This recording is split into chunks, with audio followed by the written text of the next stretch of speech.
Mercy Me is coming to Pittsburgh, the Together Again tour with Mercy Me, Crowder, and special guest Andrew Ripp, Thursday, October 5th. Bring your family and friends to the PPG Paints Arena in Pittsburgh for Mercy Me, Crowder, and Andrew Ripp live in concert. 3 multiple award-winning artists on one stage for one night. Let your spirit soar, your heart sing, and your faith ignite. Mark your calendars for Thursday, October 5th. Get your tickets now at mercyme.org. It's not about saying no to these things. It's about saying yes to these things. My list gets this big and I get this much done. And I think the rest of the things that I'm struggling with trying to fit in the day affect my ability to pour into my people. Right.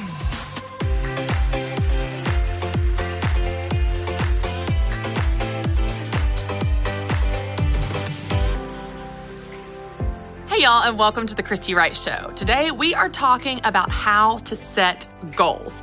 And then later on in the episode, I get to sit down with one of our coaching clients and actually walk through some goal setting with her. It's gonna be fun and I think you'll really relate to it. But first, let's talk about how to set goals. Now, I gotta tell you guys, one of the most common questions that I'm asked are what goals to set.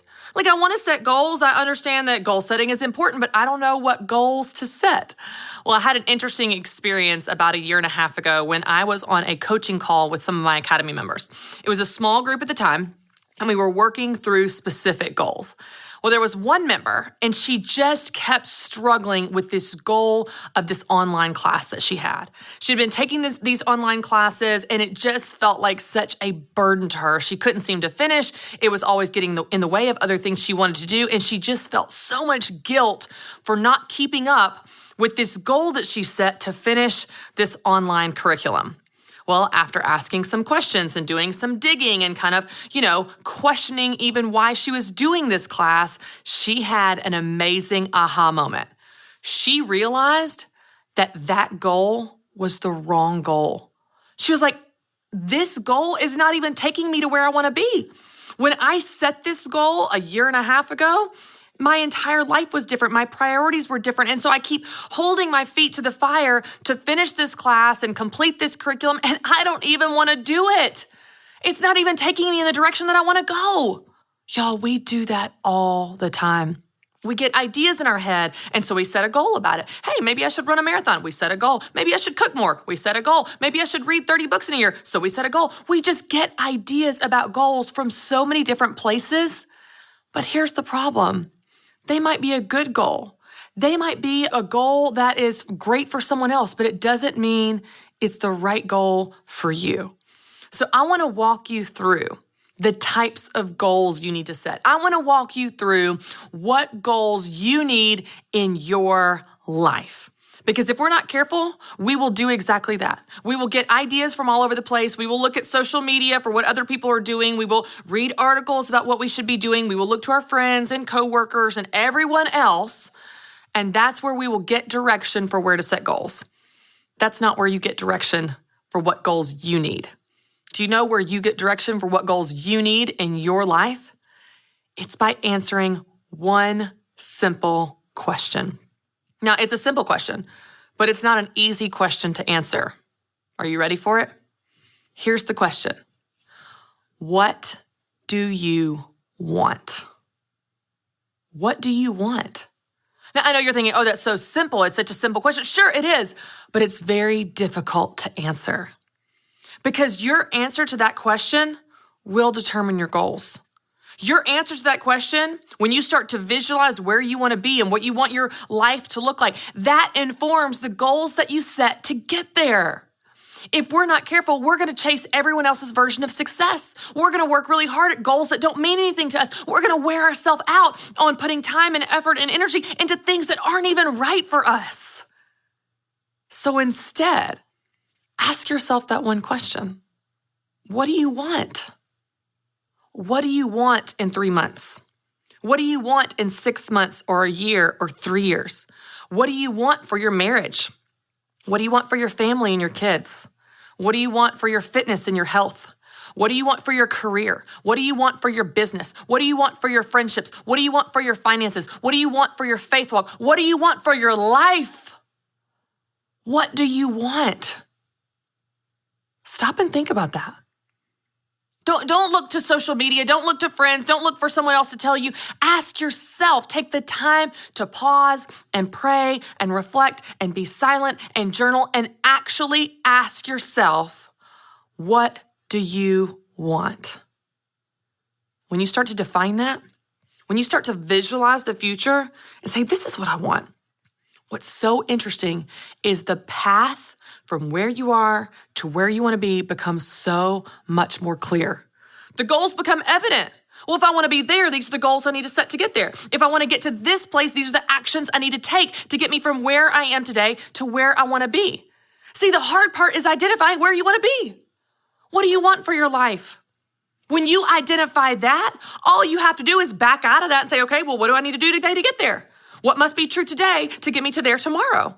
What actions do I need to take today to get me there next week, next month, next year? What habits, what goals, what systems and processes do I need to put in place today to get me there? Let's use a really simple tactical one. We've been talking about money recently. Let's say that you want to be debt-free. That's what you want for your life. You don't want payments. You don't want to get paid on Friday and all that money goes backwards to things you've spent last month, last year, 10 years ago. You just want to be debt-free. Okay. If you want to be debt-free, if that's what you want for your life, if that's what you want for your family, if that's what you want for your bank account and your finances, then you need to set a goal to pay off your debt. And you map that out and we break that down. Okay, here's how much I can pay extra every single month. Here's how I can work the debt snowball. Here's how I can work on this from here to there. And by this calculation, I will be debt-free by this date. You've got a goal. You've got a plan. You've got a path. You know what actions you need to take. You know what money you need to make. You know what debts you need to pay off to get you from where you are today in debt to where you want to be debt-free. But if you don't identify that you want to be debt-free, you're never going to get there. You're going to keep working so hard and having nothing to show for it. You're going to keep working so hard and getting paid on Friday and that money goes backwards to other debts, and then years and decades go by and you never get what you want out of your life. Because what you want is to be debt-free. But you can apply this to everything, anything. What do you want from your marriage? You want to have a great relationship where y'all have fun and y'all go on dates and you go on vacations? Is that what you want for your marriage? Do you want to feel like you did before kids and life got so busy? Because let me tell you, that didn't happen by accident. If you're not careful, you will get so busy in your marriage of keeping up the business of your life that you lose the fun. You lose the intimacy. You lose the connection and the bonding. You lose your friend that you had in your spouse before life got so busy. So what do you want from your marriage? You want to be friends again and have fun? Go on dates? Go on vacations? Cool. Identify that, define it, write it down, and then set a goal. Okay, what does that look like? We're going to go on one date night every 2 weeks. We're going to go on one vacation, just us every single year. We're going to put it on the calendar. We're going to book a flight. We're going to book a hotel. We're going to make it happen. You know, it's so interesting, y'all. The goals are actually the easy part. The goal is not the hard part, the booking the flight, the making an extra payment, all that. Those are just actions. You can take actions. You can do hard things. I tell my kids that all the time. They're like, oh, it's hard. I'm like, yeah, and you can do hard things. I can do hard things. We can take action. We can be disciplined. We can follow through. But you got to know what you're working toward. What do you want? What's your version of success? What's your vision for the future? You know, I help business owners all the time. We set a vision in their business. You don't just need a vision for your business. You need a vision for your life. You need to know where you're going. Because if you don't know where you're going, I guarantee you won't get there. Dave Ramsey says, no one wins the Super Bowl by accident. If you don't define your finish line, you will never cross it. In fact, not only that, you not just won't cross your finish line, you'll cross someone else's. You'll wake up and you have achieved someone else's version of success. Your spouses, your mother-in-laws, your sisters, that influencer on Instagram that told you what you should be doing. You are chasing their version of success and you wake up and you feel like, man, I should be so happy. I achieved that goal, but because it was the wrong goal, you're unhappy. You're not successful because you chased the wrong finish line. You will feel like that academy member that I was coaching when she realized she'd been working so hard for a goal that she didn't care about. So what goals should you set? What do you want? What do you want for your future? When you answer that question, it will determine the goals you need to set to get you there. All right, y'all, I'm so excited because we are doing another live coaching session and I get to hang out with my Academy member, Pam Hook from Manchester, just down the road. How's it going, Pam? It's great. Thank you. Thank you for driving up here. Thank you. It was a great drive. So we always do coaching sessions in the Academy in kind of a group environment. So this is really fun that I get to hang out with you and I get to do something in this environment that I don't normally get to do, which is like really dig into what you're working on and what you're going through and that type of thing. And in this episode, we've been focusing on goals, but I'd love to hear from you. Like, what specifically do you want to get out of today? What do you want to focus on for this live session? We have had our business for 4 years, and basically, I run all aspects of it. And it's been going great, but there are, just some issues with me setting my goals too high and setting too many. And I would feel like I would kind of get that worked out, but there was always something deeper. And then as you started the spiritual kind of digging into that, I started listening to some blogs and, just listening to some radio podcast and kind of realized that my issues are, much deeper. I kind of forgot about my spiritual goals and kind of focused on the business. And so that's kind of where I am right now. Okay, tell us about your business. What is your business? How long have you had it? All that. So my business is called The Cracked Pot. We sell furniture and home decor. We opened almost 4 years ago. We are just about to celebrate our 1-year anniversary in our 4,000 square foot building where we have run out of room. Wow. And it's an amazing, beautiful building. It's an amazing, beautiful store. It's our ministry. So a lot of myself is poured into it, not just making it beautiful, but, just making my people that come in feel beautiful. Yeah. The time and the heart behind it. Yes. Every person that walks through my door, I want them to feel like I opened my door for them today. And it takes a lot, Sure. It gets deep and it gets heavy sometimes. I greet every customer at the door that comes in. As soon as, they get 5 steps in and I'm greeting them, I look them in the eye and I without bothering them or without making them feel like I'm just hoarding over them, just, can I help you with anything? And then I kind of engage them in conversation. And more often than not, it goes from pillows and lamps to, I have a sick child or, just some deeper issues. Sure. And early on, and I still absolutely love that because that's where God has me. Sure. But more often than not, it just gets really deep, and I just make myself available to listen. I've always told my kids, everyone has a story, and as Christians, I feel like it's our responsibility to be that person to listen to them, whether I can fix it or whether or not. Sometimes they just, so I listen and, sometimes it gets deep. Sometimes they're just in and out, but. But that's an intentional part of your business and your ministry that you want. And every one of my employees, I may only have 3, but they know that we are there for the customer first and foremost. If they want to just walk in and, go back to, we have a tree room where we have an actual tree out of my yard. Oh, that's cool. Yeah, it's beautiful. And we have a water fountain back there. And we have women who want to sit back there during lunch and, eat. We have music playing. But if that's all they want to do, that's fine. But we just, we're there to make money. It's our living. But we're also there to grow the kingdom and just love on each other. So it gets deep and it gets heavy sometimes. And sometimes I just have to walk back and, just breathe because some stuff is really hard to hear. Yeah. So, well, it sounds like that's an intentional part of your business, not an inconvenient part of your business. It's like, this is what I want to do. This is what's right. Like you said, where God has me. So I'm curious about something you said a minute ago when we first started talking. You were talking about you set unrealistic goals, and I want to dig into that in a second, whether it's in business or life or both. But you said, I realized I needed some work to do on the spiritual level. What do you mean by that? I just feel like I have put so much effort and time into growing the business. We've grown. When we first opened, I said, God, just give me 10 customers this week. Just give me 10. I had no idea. Well, when I opened at Christmas, and this makes me emotional, I'm not going to get emotional. No. When we opened for our open house at Christmas this past year, we had a line of people, and within 10 minutes, we had 300 people in our store. And it's just a God thing. That's right. It's just all God.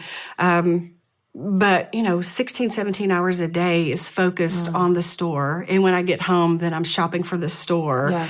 And I just have not made time to get one-on-one with Jesus. Yeah. And I can tell the days are getting, harder when I'm not spending time with him. Yeah.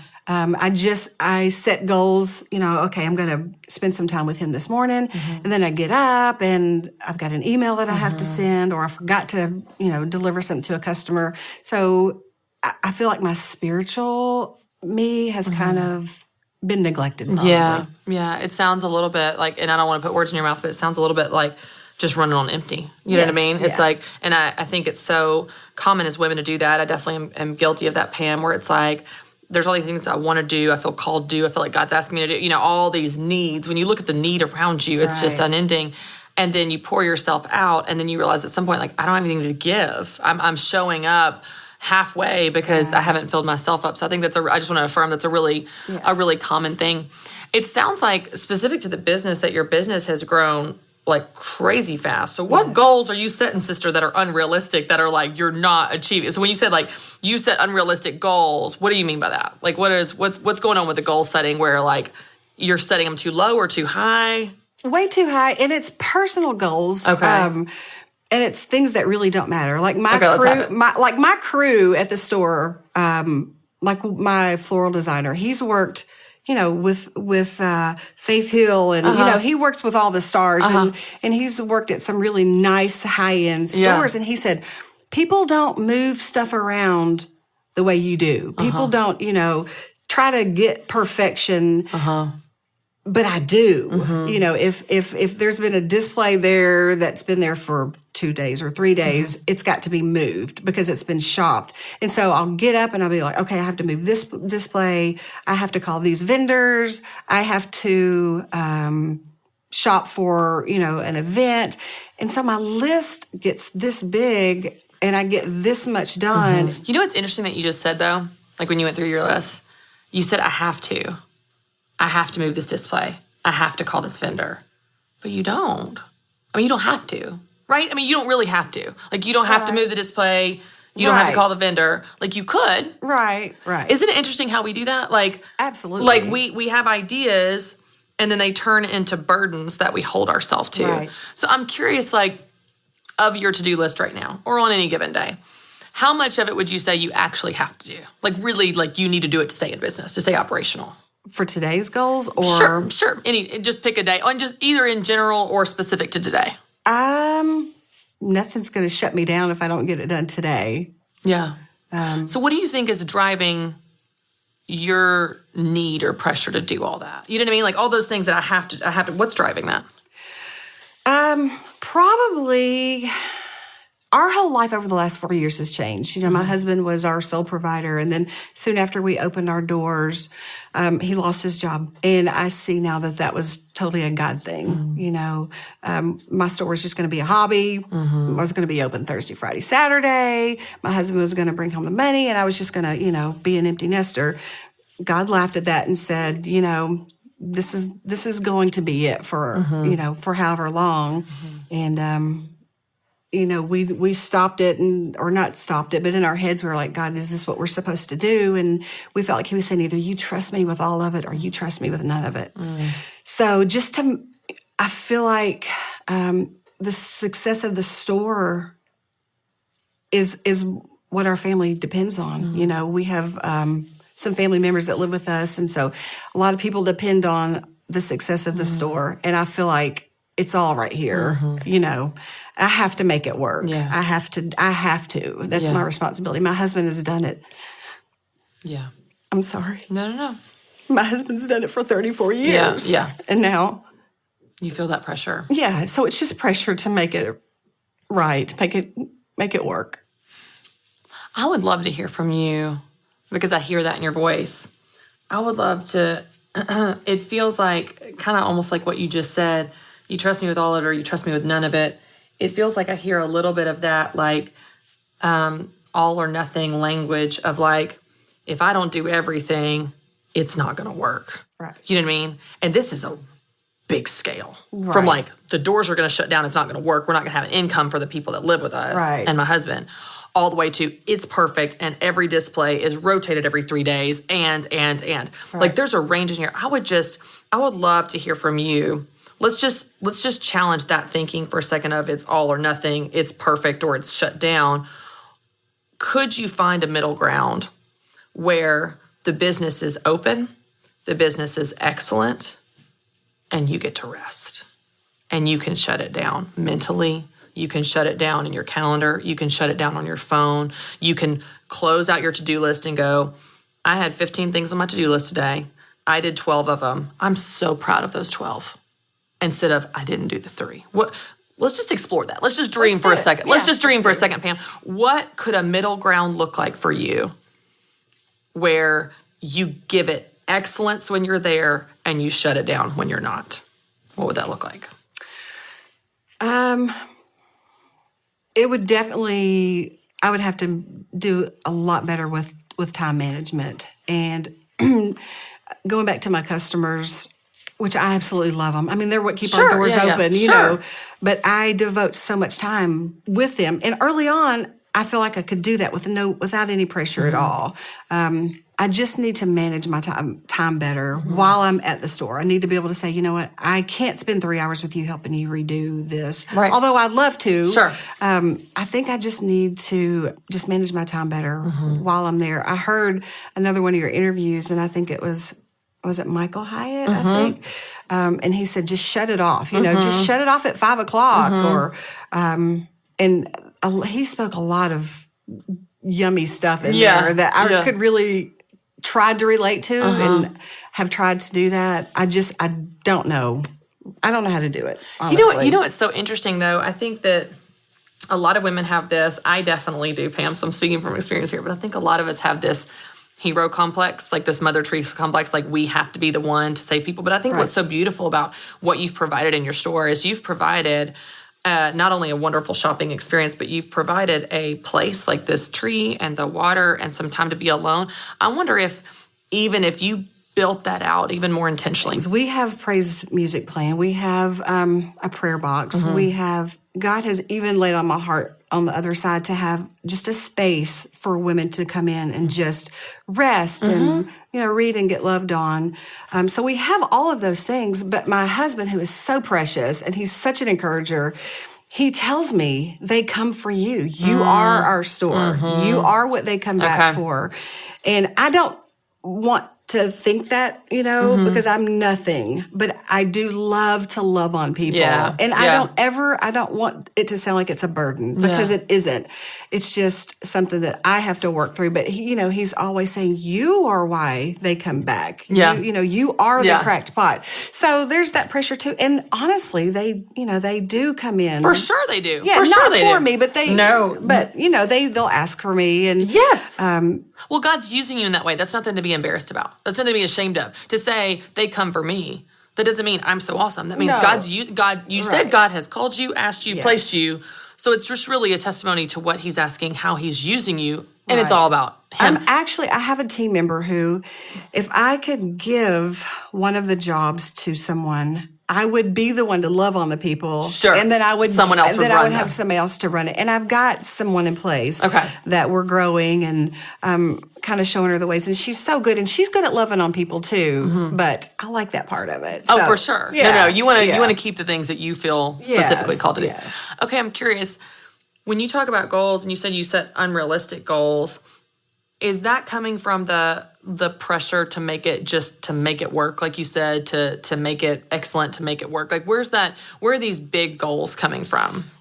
For perfection. Okay. Our store is it's a small town, and it looks like something that should be in Franklin or Brentwood. And people say that every day they come in. This looks out of place. It's absolutely beautiful.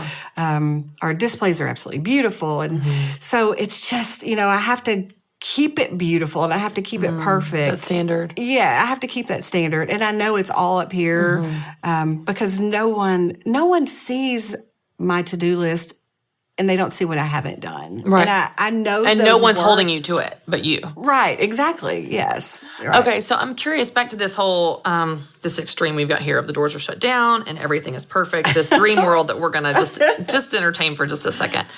I wonder what it would, let's cast a vision for that right now, where you are doing what you want to do, it's hanging out with people. You know, what must be true for that to happen? If you're going to spend your days just loving on people, what must be true? You hire someone, you train someone up. You know what I mean? The displays don't get rotated because the people are more important. Like, let's spend a little bit of time saying, if I could create this middle world where I actually have rest and I shut it down, what does it look like to rein back the goals where they are good? They might not be perfect, but they're good. The doors are open. The people are being loved on. Like, I think that what I'm hearing, and I want you to unpack this for me, is everything is important. Right. Everything is. The people are, the displays are, the to-do list is, all the things are important.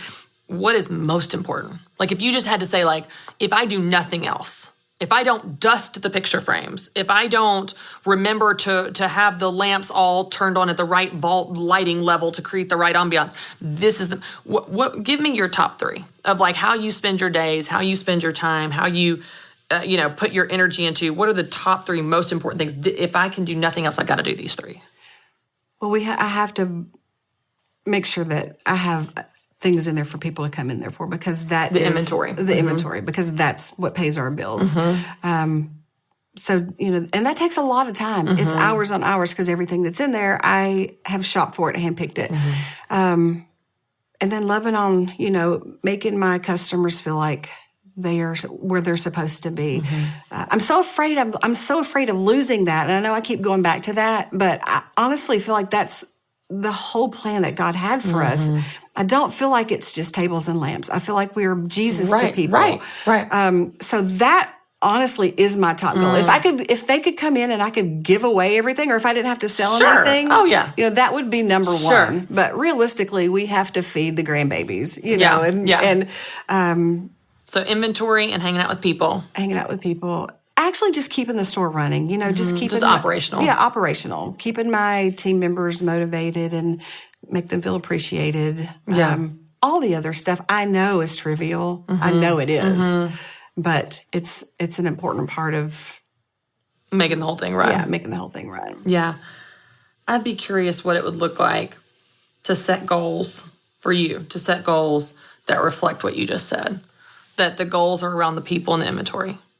You know what I mean? That my goal is to spend 6 hours a week, 10 hours a week, 20 hours, whatever it is, with the people hanging out. And what's so interesting, Pam, and I think it's really easy to do this, we can set a goal somewhere, but because we don't really define it with a measurable metric to it, it just feels like a moving target. Right. So I could say, I want to spend more time with my kids.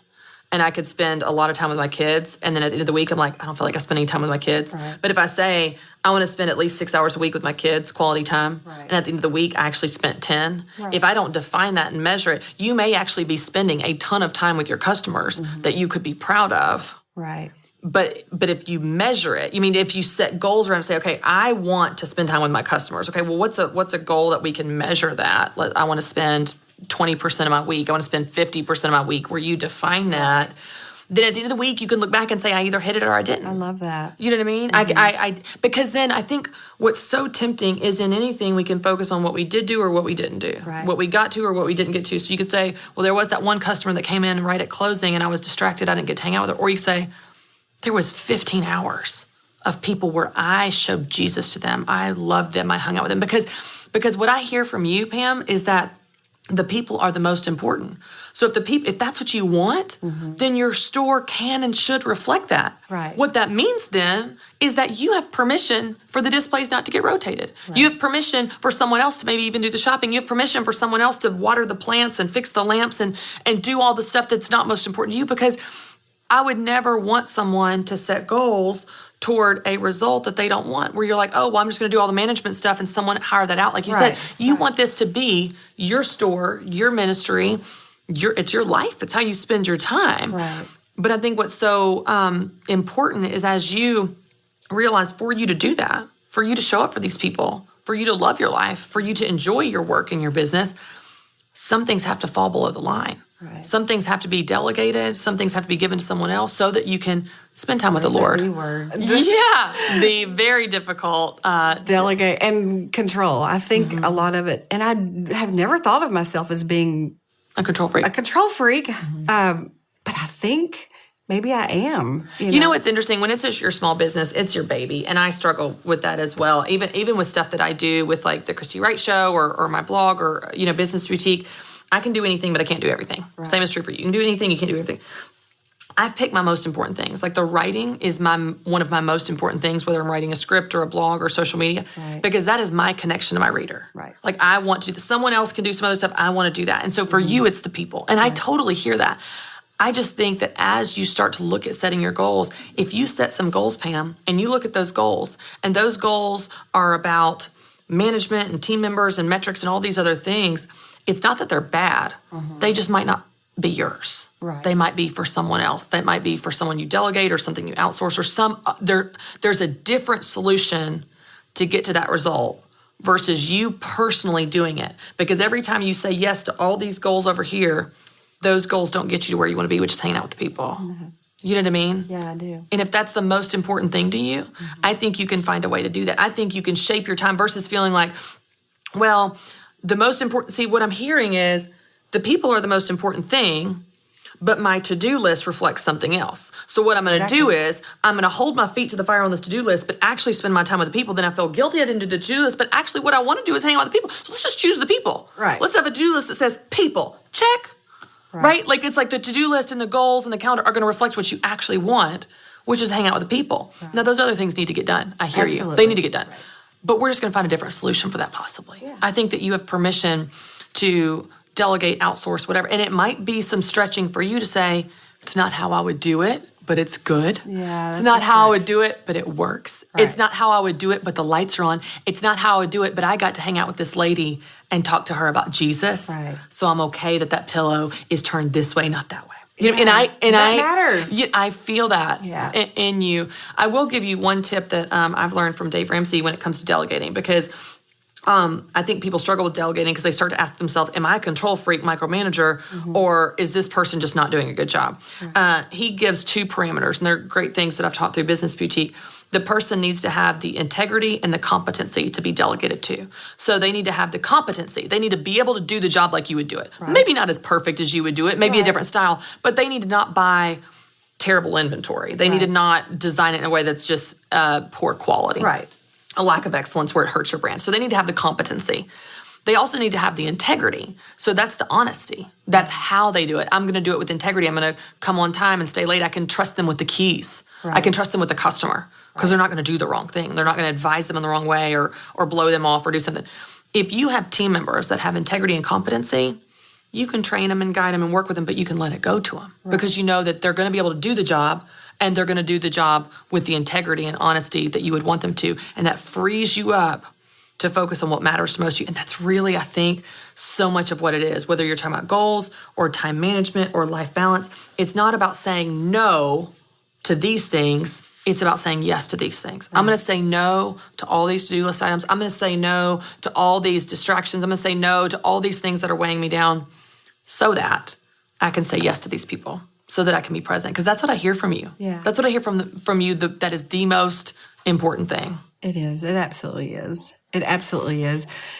And I think the rest of the things that I'm struggling with, trying to fit in the day, affect my ability to pour into my people. Right. You know, it's nothing for me to be at the shop till 2 or 3 o'clock in the morning because I want to get those things done at night so I can love on the people during the day. But I'm so tired from being there till, 14, 16 hours a day that the next day I'm not. So neither one of them are really getting done well. Okay, I want to ask you 2 questions as we wrap up. Okay.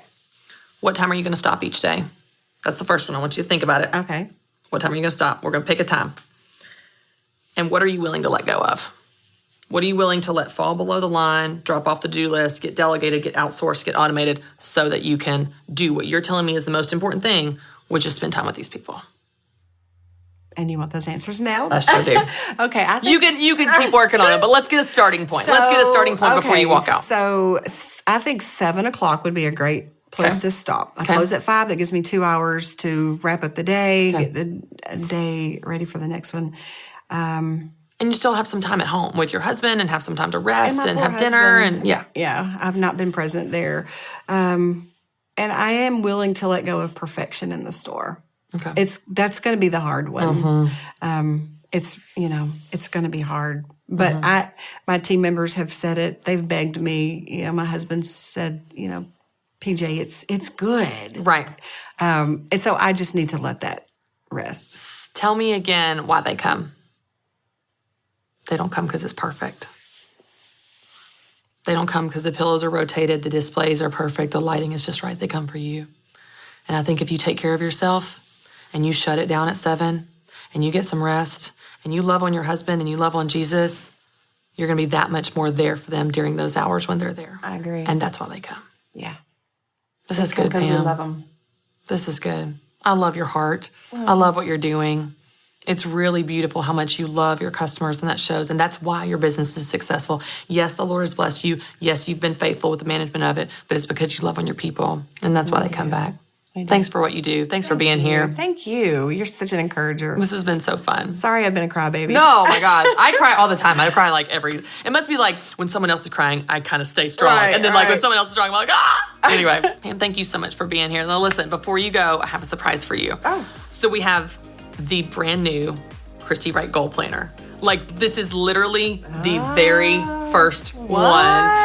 And it's all about setting goals, not just in your business, but in your life. And it's helping you work on your life from the inside out, like we talk about spirit, mind, body, relationships, resources. So you get the very first inaugural copy. And hopefully that'll help you. Yes, that'll it help you will. put it into practice and build your calendar and do your to-do list and your goals. So Thank that's a you. small gift to say thanks for coming Thank up you here. so much. I Thanks for being appreciate here. it. All right.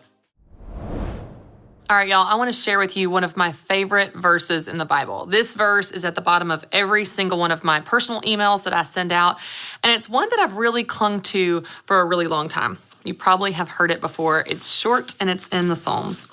This is Psalm 37:4.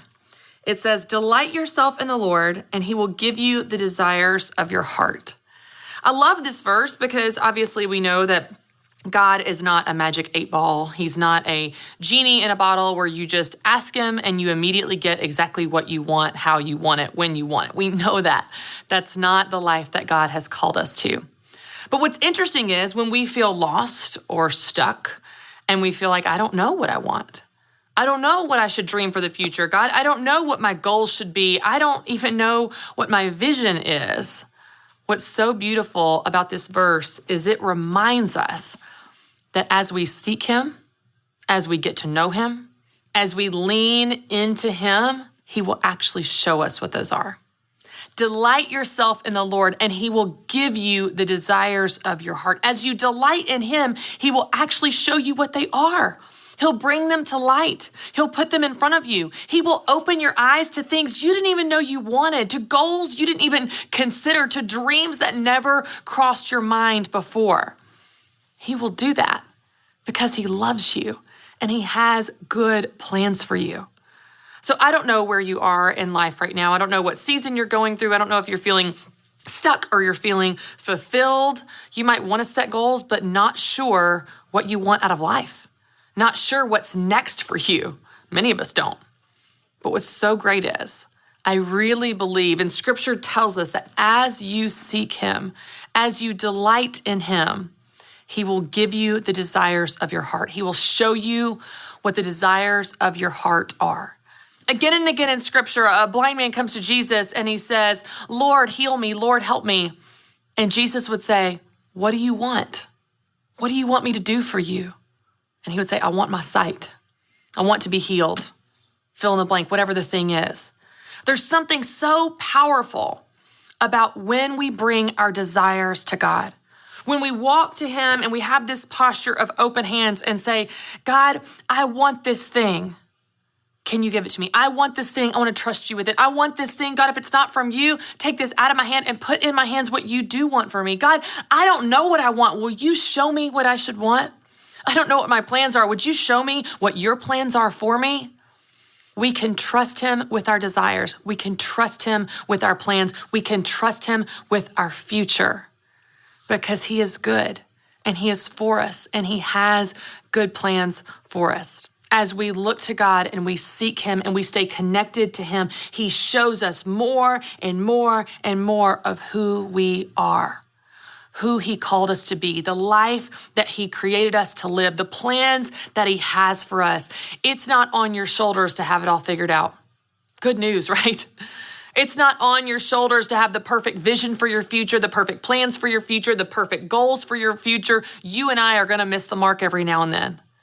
But the good news is, as we stay connected to him, as we delight in him, he will give us the desires of our heart. He will show us what those desires should be. He will show us what his plans are for us. That is such good news. I love how my friend Lisa Bevere says, if you think you have screwed up God's plans for your life, you, my friend, are not that powerful. But the good news is, God is the one that will direct our plans. He will direct our steps. He will give us the desires of our heart. I've got some journal questions for you, and I would love it if you would take out your journal and write down your answers to these few questions as you process this and really take it to heart and put it into practice in your life. The first question is this: how do you feel about what you want? How do you feel about the things that you want? Not what do you want, but how do you feel about it? Do you feel guilty? Do you feel selfish? Do you feel unsure? Do you feel certain and confident about what you want? Like, what are all your feelings and emotions around the things that you want? Write down your answer.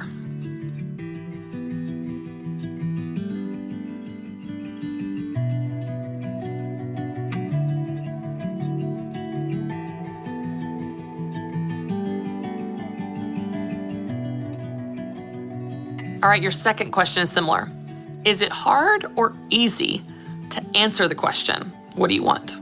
Like, does it instantly pop into mind? Like, oh, this is what I want. Here's my clear vision. Or is it hard? Do you wrestle with that? Do you worry about picking the wrong thing? Do you have too many ideas or maybe no ideas at all? Is it hard or easy to answer the question, what do you want?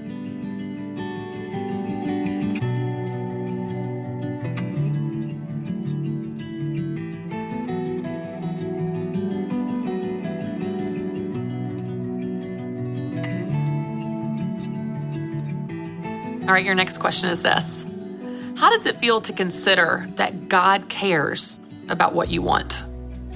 How does it feel to think about that? That God actually cares about your heart's desires? How does that feel?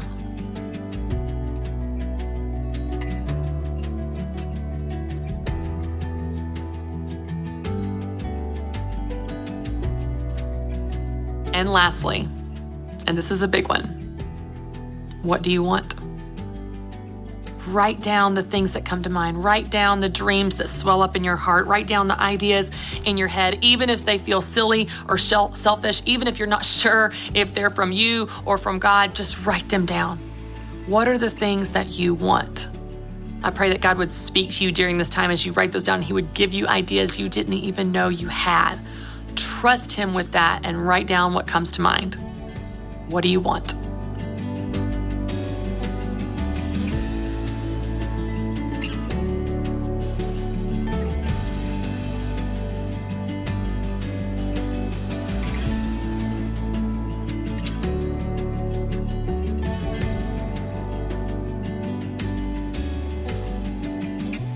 All right, I'm going to pray for us as we wrap up. God, thank you that you created our minds, you created our bodies, you created our hearts, and you have given us the desires that you have for us. You want to show us what those desires are. You want to show us the direction for our life. You want us to trust you with our plans, with our future, with our goals. We don't have to worry about messing everything up because as long as we stay connected to you, you will show us what the next step is. You will show us the plans that you have for us. You will lead us into your will for our life. God, thank you that we can take confidence in that. Thank you that you love us enough to care about every detail of our lives, including the plans and the goals that we set.